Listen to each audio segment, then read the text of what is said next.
Assalamualaikum warahmatullahi wabarakatuh. Perkenalkan, nama saya Mila Ramayanda, NIM 1930203040 bersama rekan saya. Kami dari kelompok 6 akan membahas tentang struktur sosial dan hukum. Yang pertama, kaidah-kaidah sosial dan hukum. Ciri-ciri kaidah hukum. Yang pertama, hukum bertujuan untuk menciptakan keseimbangan antara kepentingan. Yang kedua, hukum mengatur perbuatan manusia yang bersifat lahiriah. Yang ketiga, hukum dijalankan oleh badan-badan yang diakui masyarakat. Yang keempat, hukum mempunyai berbagai jenis sanksi yang tegas dan bertingkat. Yang kelima, hukum bertujuan untuk mencapai kedamaian. Lembaga kemasyarakatan. Fungsi dari lembaga kemasyarakatan yaitu yang pertama, untuk memberikan pedoman kepada para warga masyarakat. Yang kedua, untuk menjaga keutuhan masyarakat yang bersangkutan. Yang ketiga, memberikan pegangan kepada masyarakat untuk mengadakan sistem pengendalian sosial. Tipe-tipe lembaga kemasyarakatan. Yang pertama, dari sudut perkembangannya. Lembaga dengan sendirinya tumbuh dari adat istiadat masyarakat.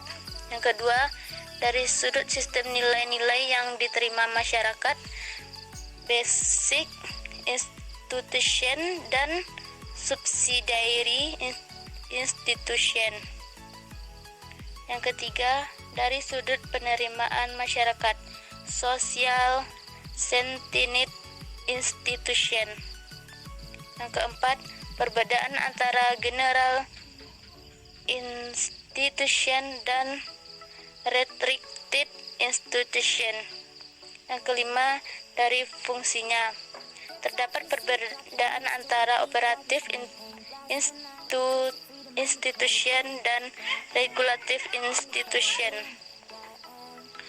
Syarat-syarat lembaga kemasyarakatan yang dapat dipengaruhi hukum. Yang pertama, sumber dari hukum bersifat mempunyai authority, kewenangan dan wibawa, prestigeful. Yang kedua, hukum tadi jelas dan sah menurut yuridis, filosofis maupun sosiologis. Yang ketiga, penegak hukum dapat dijadikan teladan bagi faktor kepatuhan terhadap hukum. Yang keempat, diperhatikannya faktor pengedapan hukum dalam jiwa para warga masyarakat. Yang kelima, para penegak dan pelaksana hukum dapat merasa dirinya terikat pada hukum yang diterapkan dan membuktikannya di dalam pola-pola perilakunya.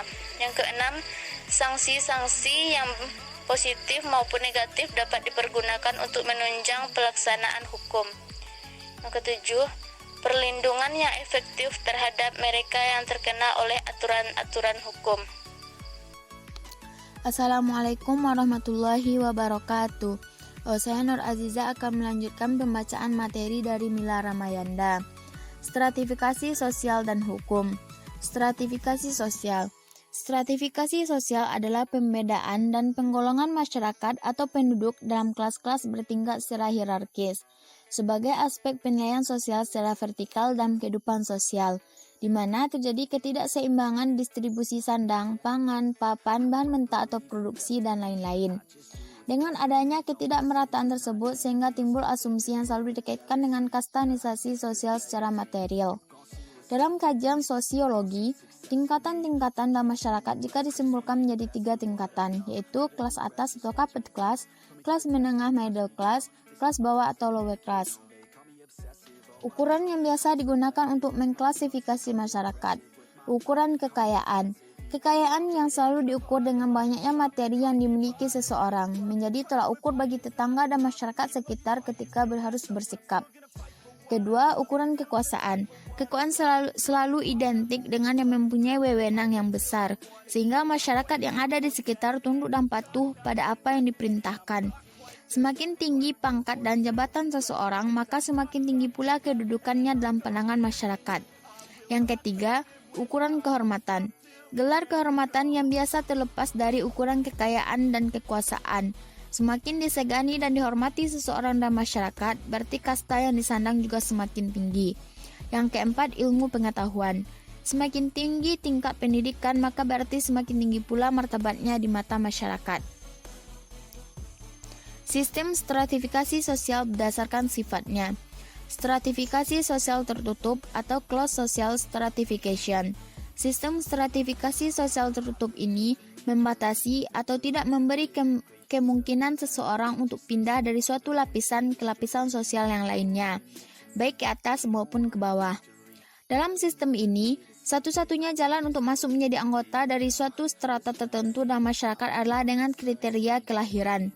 Dalam hal ini, anggota kelompok hanya dapat melakukan mobilitas yang bersifat horizontal.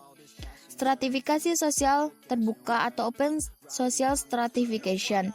Sistem stratifikasi sosial terbuka memberi kemungkinan kepada seseorang untuk pindah dari lapisan yang satu ke lapisan yang lainnya, baik ke atas maupun ke bawah sesuai dengan kecakapan, perjuangan maupun usaha lainnya. Pada sistem ini justru akan memberi rangsangan yang lebih besar kepada setiap anggota masyarakat untuk dijadikan landasan pembangunan dari sistem yang tertutup. Stratifikasi hukum. Sujono Sukanto mengatakan rule of law atau persamaan kedudukan di mata hukum di Indonesia sudah cenderung mengarah pada diskriminasi sosial. Hal ini sebagai dampak dari stratifikasi sosial. Sujono Sukanto membedakan unsur-unsur dalam lapisan masyarakat hukum sebagai berikut. Yang pertama, kedudukan atau status. Masyarakat pada umumnya mengemban dua macam kedudukan, yaitu ascribed status atau kedudukan seseorang dalam masyarakat berdasar pada pembawaan sejak lahir tanpa memperhatikan perbedaan-perbedaan rohaniah dan kemampuan individunya. Ascribed status, kedudukan seseorang yang tidak didapatkan dari kelahiran melainkan dengan usaha-usaha yang disengaja. Yang kedua, peranan atau role. Peranan merupakan aspek dinamis kedudukan status. Apabila seseorang melaksanakan hak dan kewajibannya, maka dia menjalankan suatu peranan. Setiap orang mempunyai bermacam-macam peranan yang berasal dari pola-pola pergaulan hidupnya di masyarakat. Pembacaan materi selanjutnya akan dilaksanakan oleh Saudara Azikri Fadli. Assalamualaikum warahmatullahi wabarakatuh. Saya Azikri Fadli akan melanjutkan pembacaan dari Saudari Azizah tadi. Definisi hukum berdasarkan ahli hukum. 1. Etheridge dalam bukunya memberikan definisi hukum sebagai kaidah normal, yaitu sebagai berikut. Sebagai kaidah normal, hukum dapat dirumuskan sebagai berikut. Hukum adalah himpunan petunjuk hidup, perintah dan larangan yang mengatur tata tertib dalam suatu masyarakat dan seharusnya ditaati oleh anggota masyarakat yang bersangkutan. Oleh karena pada anggaran petunjuk hidup tersebut dapat menimbulkan tindakan oleh pemerintah atau penguasa masyarakat. 2. Van Kan dalam bukunya yang terkenal Inleiding tot de Rechtswetenschap, juris dari Belanda ini mendefinisikan hukum sebagai berikut. Hukum adalah keseluruhan peraturan hidup bersifat memaksa untuk melindungi kepentingan manusia dalam masyarakat. 3. Swedeman. Hukum Indonesia mengatakan bahwa sebagai berikut, berhubungan dengan ini maka dipandang lebih bermanfaat kalau dikemukakan saja unsur-unsur pokok dalam apa yang dinamakan hukum itu daripada memberi perumusan daripadanya. 4. Modar Kasumanjada memberi tanggapan terhadap definisi hukum dalam bukunya Pembinaan Hukum dalam Rangka Pembangunan Nasional yang mengemukakan sebagai berikut. Jika kita artikan dalam arti luas, maka hukum itu tidak hanya meliputi keseluruhan asas-asas dan kaidah-kaidah, melainkan pula meliputi lembaga, institutions, dan proses-proses yang mewujudkan berlakunya kaidah-kaidah itu dalam kenyataan di masyarakat. Definisi kekuasaan. Kekuasaan adalah sebagai berikut. Hanya inti atau hakikat kekuasaan dalam berbagai bentuk itu tetap melaksanakan kehendaknya atau pihak lain. Seseorang ahli hukum bernama John Upton mengungkapkan ungkapan yang sangat populer karena dikutip oleh para ahli hukum dalam karya-karyanya. John Upton merupakan bahwa power tends to corrupt, cenderung untuk disalahgunakan, dan kekuasaan yang absolut, penyalahgunanya pun bersifat absolut pula. Hubungan hukum dan kekuasaan. Hubungan hukum dan kekuasaan dalam masyarakat dapat disimpulkan sebagai berikut. Hukum memerlukan kekuasaan bagi pelaksananya. Sebaliknya, kekuasaan itu sendiri ditentukan batas-batasnya oleh hukum. Secara populer, Kesimpulan ini barangkali dapat diungkapkan dalam slogan bahwa hukum tanpa kekuasaan adalah angan-angan kekuasaan tanpa hukum adalah